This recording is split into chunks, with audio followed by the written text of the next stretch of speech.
के प्रश्न तो है, आपको स्वयं पुत्र बनकर के आना पड़ेगा। भगवान का एक ठीक कर्दम जी सोचते हैं जब भगवान पुत्र बनकर के आएंगे ना, तो दुराचारी पुत्र लेकर के क्या करूंगा कि रोज डंडा से हमको मारे आओ गाली। ऐसे दुराचारी पुत्र क्या करेंगे? भगवान ने कहा ठीक है, आपके घर पुत्र बनकर के सो जाऊंगा। उधर प्रभु ने स्वयंभू मनु को आदेश किया। स्वयंभू मनु ने अपने बीच वाली पुत्री देवहूति को लेकर के आया ऋषि कर्दम जी के यहाँ और मांगलिक विवाह कर दिया। कैसा विचित्र दर्शन है इस देवहूति और कर्दम के विवाह का। ध्यान दीजिए, स्वयंभू मनु की जो पुत्री है वह फूलों में पली थी, राजकुमारी है, इतने बड़े वैभवशाली महाराज की पुत्री। आज इसकी शादी हुई किससे जानते हैं? ऐसे महापुरुष से शादी हुई जिसको रहने के लिए मकान नहीं, खाने के लिए अन्न नहीं, पहनने के लिए वस्त्र। ऐसे व्यक्ति से शादी हो जाए राजपुत्री का, देवहूति का। जब विवाह होने लगा ना तो कर्दम जी को याद आ गई। बोले राजन, आपकी पुत्री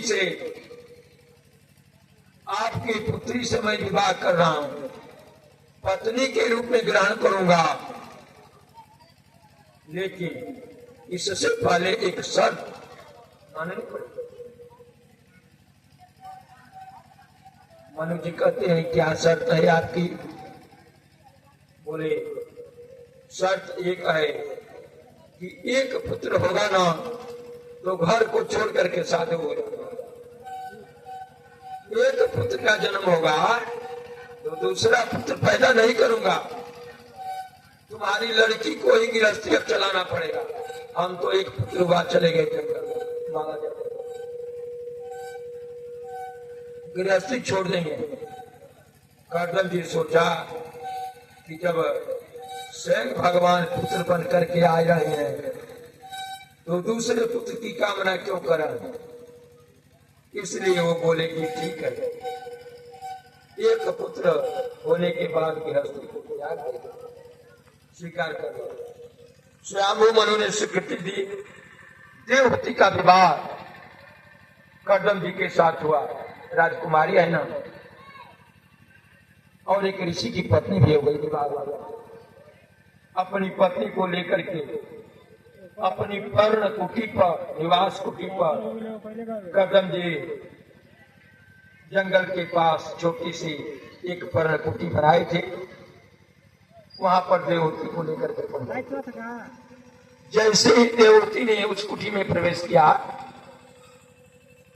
ऊपर देखती है तो 50 घोंसले चिड़ियों के, नीचे देखती है 50 घोंसले मेढक के बिल, 50 सर्पों के, पक्षियों के,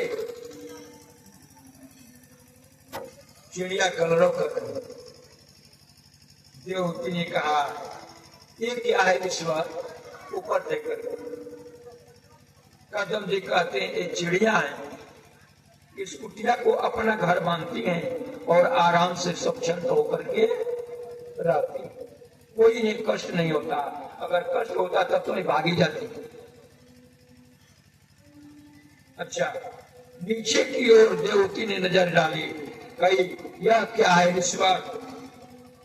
तो कहते हैं कर्दम जी, यह जो चूहे, मेढक, बिच्छू और सर्प के बिल, इसमें सभी जीव अपने वैर भाव छोड़ करके और आकर के इसमें निवास करते, इसको अपना मानते। देवहूति ने पूछा